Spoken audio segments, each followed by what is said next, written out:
Storyside presents They Do Return, but Gently Lead Them Back. Narrated by me, Jennifer Lim. The Old Man in the Balcony. One of my earliest recollections is of an immense coffin. Perhaps the immensity was derived from the child's perception of the world, from her tiny 3-foot frame, for I could not have been more than 4 then, standing in a covered part of the stone courtyard of a very old house. The coffin had been bought by the mistress of the house for her father-in-law, who had reached that hopeless stage of senility of having to be fed and bathed like a child. I could still see him clearly. A very old man with long, white, wispy hair and beard, crouching in a corner of the balcony upstairs, wearing a kind of faded coat, but naked from the waist down. Occasionally, his daughter-in-law would squat down with scissors and patiently trim his hair, beard, and fingernails. We children used to stare wonderingly at him whenever we were brought on a visit to the house.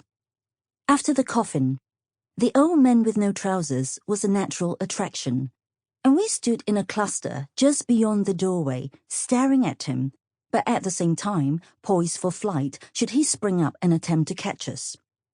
Of course, he was incapable of doing anything apart from eating soft food and soiling himself. But still, we associated him with a large fund of supernatural strength that he could always draw upon to attack and kill people. The coffin had been in readiness for the last 20 years, but the old man lingered on, and his daughter-in-law, whom I remember we called Jie, had clearly quite forgotten about its existence or had chosen to ignore it as she went about her business of being the town's matchmaker and bridal helper. She was a jovial, friendly woman who laughed a great deal. And even at that age, I remember I was struck by the contrast between her effervescence, her merry laughter and her bright, jangling jewels, and the desolate coffin now beginning to gather dust and cobwebs that had become a fixture in her house. That she had bought it for her father-in-law was a measure of her great affection for him.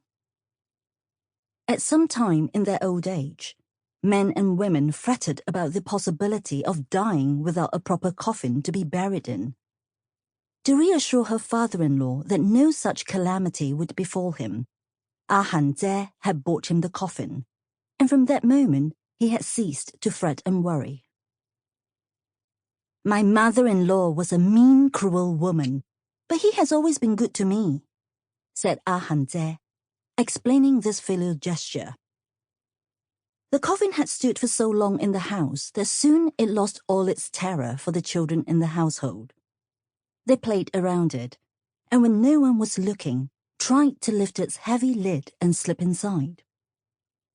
On the night the coffin knockings began, Jie and Gamso, a distant relative who was staying with her, sat up in their beds, listened intently, and nodded to each other.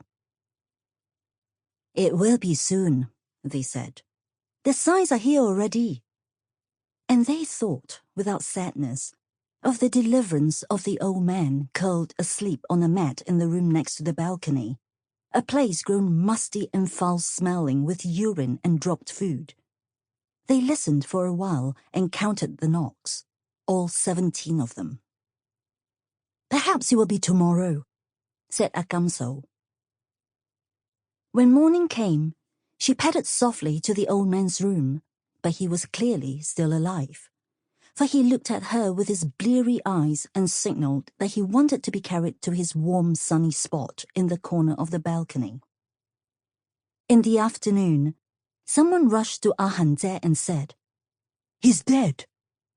But he was referring to Akamso's husband, an idle, good-for-nothing wastrel who wandered through the town all day in singlet and pajama trousers, picking his teeth. Sample complete. Ready to continue?